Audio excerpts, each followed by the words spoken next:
Welcome to China and welcome to Leaders Talk. It is our honor. Merci. Vous êtes en Chine depuis un certain nombre de jours, voyageant à travers le pays dans de nombreuses villes différentes. Quelles impressions avez-vous tirées de ce voyage jusqu'à présent et avez-vous aimé la Chine jusqu'ici? Je profite de cette occasion pour remercier le président Xi Jinping pour cette invitation à effectuer une visite d'État dans son pays que je n'avais jamais découvert jusqu'ici. Tout le monde entend parler de la Chine. Moi, depuis tout petit, je sais que nous avons aujourd'hui une cinquantaine d'années de partenariat, d'amitié. Donc c'est une très très belle impression que j'ai. L'accueil était chaleureux, le pays est magnifique. Toutes les villes que j'ai visitées sont très très belles, modernes. Je dis bravo à la Chine d'avoir réussi sa modernisation. Parce qu'il ne faut pas oublier que dans les années 60, la Chine et la République démocratique du Congo étaient plus ou moins au même niveau économique. Et le bond que la Chine a fait est impressionnant. Et ce modèle est vraiment un modèle que je voudrais imiter, que je voudrais dupliquer dans mon pays.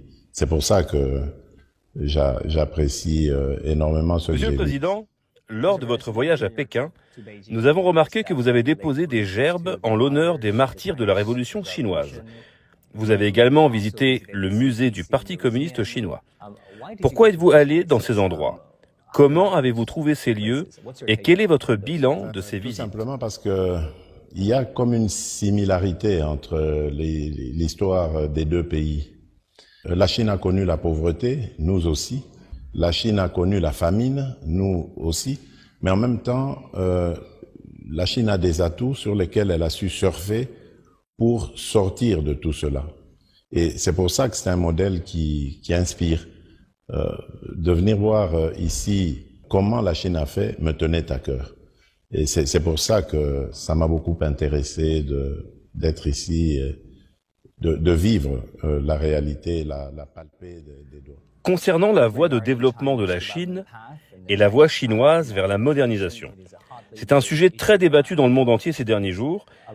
Beaucoup de pays soutiennent la voie de la Chine. Et d'autre part, certains pays dépeignent la Chine comme une puissance expansionniste. Comment voyez-vous le rôle de la Chine et que représente la Chine pour vous en ce qui concerne son image, son influence globale? Je pense d'abord que la Chine, c'est plus d'1 milliard d'individus. C'est pas tous les pays du monde qui peuvent compter plus d'1 milliard d'habitants. Et réussir à sécuriser toutes ces âmes, réussir à leur garantir une sécurité alimentaire, une éducation, une santé, ce sont des défis énormes. Donc, avant de juger la Chine, il faut d'abord vivre sa réalité. Et moi, je ne suis pas de ceux qui vont condamner quoi que ce soit en Chine, parce que d'abord, je suis contre l'ingérence dans les affaires intérieures d'un État, et parce qu'en plus, j'admire cette œuvre que la Chine a réalisée en relevant tous ces défis que je vous ai notés. Donc, je ne serai pas de ceux qui vont juger cela. Et au contraire, je dirais même, nous devrions nous inspirer de ce qu'a fait la Chine, établir des liens d'amitié, parce que entre amis, on peut se dire des choses, même les plus désagréables, au lieu de condamner la Chine, de l'indexer. Donc, je suis de ceux qui respectent ce qui s'est passé dans ce pays et qui se passe. Et je suis convaincu que la Chine, il faudra compter avec elle. Parlons des relations entre la Chine et la République démocratique du Congo. Cette relation bilatérale a récemment été élevée au rang de partenariat stratégique global et collaboratif lors de votre voyage. Que signifie pour vous cette nouvelle élévation du partenariat et comment pensez-vous qu'elle se concrétisera sur le terrain pour les gens de votre pays et pour les Chinois? Des 50 ans d'amitié qui existent déjà entre nos deux pays, nous avons fait un bilan intermédiaire de ces 50 ans d'amitié en regardant en face les problèmes qui touchent aux intérêts de nos deux pays, mais également nous vivons dans un monde globalisé aujourd'hui, les problèmes qui touchent au monde. C'est en analysant tout ça que nous avons ressenti le besoin de relever le niveau de notre partenariat pour le rendre stratégique et global. Je vous donne un exemple, nous faisons face, le monde fait face à la problématique du réchauffement du climat. C'est un problème qui touche à tous les pays. Aujourd'hui, on le voit par les catastrophes naturelles, il n'y a aucun pays au monde qui en est épargné.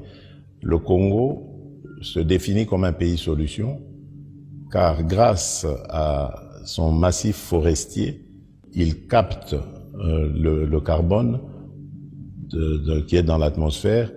Ce sont des atouts qui peuvent contribuer à lutter contre le réchauffement climatique. Nous avons des minerais stratégiques aujourd'hui qui rentrent dans le procédé pour construire, fabriquer des batteries électriques.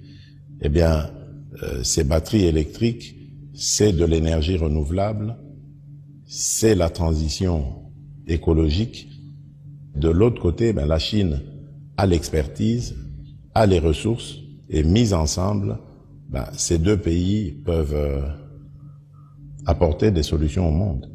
Donc voilà le genre de partenariat que nous avons étudié et que nous avons décidé de relever parce qu'il peut produire de très très bonnes choses pour le monde entier. Revenons aux relations bilatérales. J'ai remarqué qu'il y a au moins 13 domaines de consensus dans la déclaration conjointe que vous avez émise avec le président.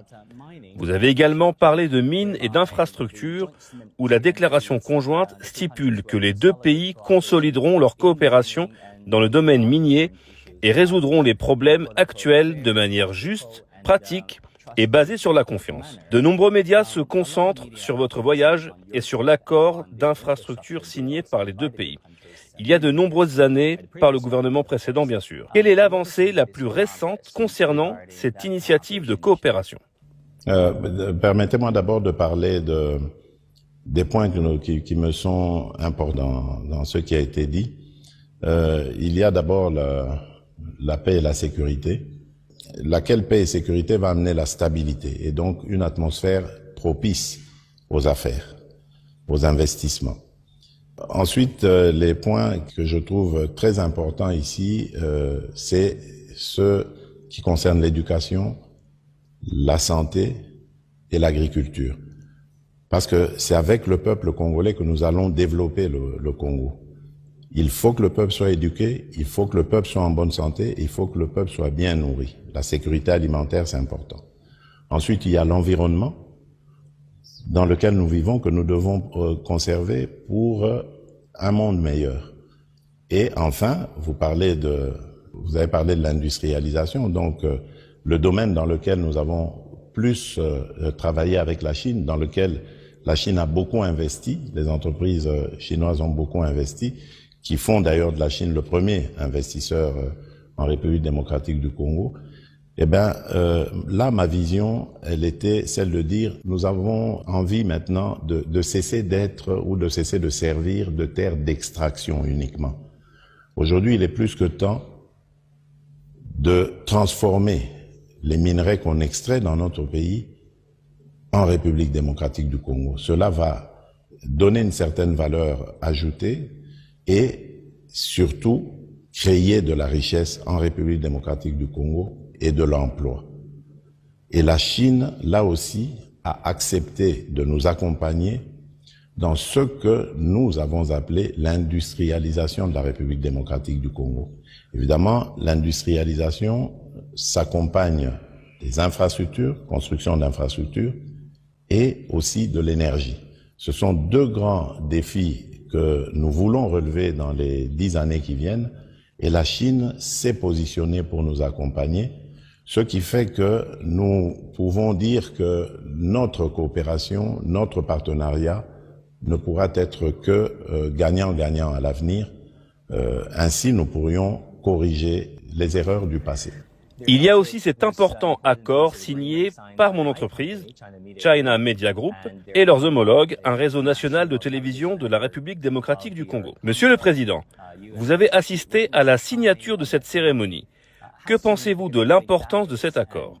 Et comment pensez-vous que des coopérations médiatiques comme celle-ci peuvent réellement renforcer la coopération médiatique sud-sud et peut-être briser le monopole des médias occidentaux dans le paysage médiatique mondial? Ce partenariat, cette coopération, c'est très important pour nous Congolais d'abord, parce que nous avons, disons-le clairement, un grand retard par rapport aux autres médias. Nous avons un retard à combler. La modernisation n'est pas encore passée par la République démocratique du Congo dans le domaine médiatique. Et là, je parle à la fois d'équipement, de technologie, mais également de formation. Nous en avons besoin. Et ce partenariat avec le média chinois, le média principal, le média étatique, va nous aider à hausser le niveau de nos médias en République démocratique du Congo. Alors, cette coopération sud-sud, pour nous, c'est aussi une nécessité parce que nous avons besoin de promouvoir nos cultures. Aujourd'hui, il y a aussi une sorte de bataille culturelle, je ne dirais pas imposer, mais positionner sa culture. Et nous, en Afrique, je crois qu'une des choses à laquelle nous tenons, mais que nous n'arrivons toujours pas à imposer, c'est la culture. Je crois que de l'échange entre ces médias sud-sud va sortir quelque chose de positif de ce côté-là. Et tout le monde sait que l'identité des peuples, c'est la culture, elle se base sur la culture, et nous avons besoin de ce genre d'échange pour promouvoir notre culture. Président Tshisekedi, vous avez parlé beaucoup de paix, de développement et de promotion des cultures et du dialogue civilisationnel. En fait, la Chine a ses propres solutions à ces problèmes, officiellement connues sous les noms d'Initiative mondiale de sécurité et d'Initiative mondiale de développement, et récemment d'Initiative mondiale des civilisations proposée par le président Xi. Que pensez-vous de ces initiatives? De toutes ces initiatives, je pense que ce sont des initiatives qui vont énormément aider la République démocratique du Congo particulièrement, mais en général l'Afrique. Nous sommes confrontés à des défis sécuritaires. J'ai parlé de mon pays, mais il n'y a pas que mon pays. Presque toute l'Afrique est parsemée dans ces sous-régions de conflits qui freinent le développement, puisque ça aussi c'est une initiative que j'ai trouvée très intéressante du président Xi Jinping. Et donc, nous avons besoin que la Chine nous accompagne dans la recherche de la paix avec sa position au niveau du Conseil de sécurité, mais également dans le développement. Et là, elle est déjà très active sur le continent africain en investissant dans les projets d'infrastructure. Il n'y a pas de développement sans infrastructure. Et donc, ce sont des initiatives qui ne sont qu'à encourager. Le but ici étant d'aller dans des partenariats gagnant-gagnant, la Chine venant investir pour évidemment en tirer profit, et l'Afrique aussi devrait en sortir satisfaite, d'autant plus que nous sommes aujourd'hui en Afrique en train de vivre la réalité de la zone de libre-échange continentale. Et donc si cela se passe très très bien, l'Afrique va devenir le plus important marché commercial du monde, avec plus de 2 milliards d'individus.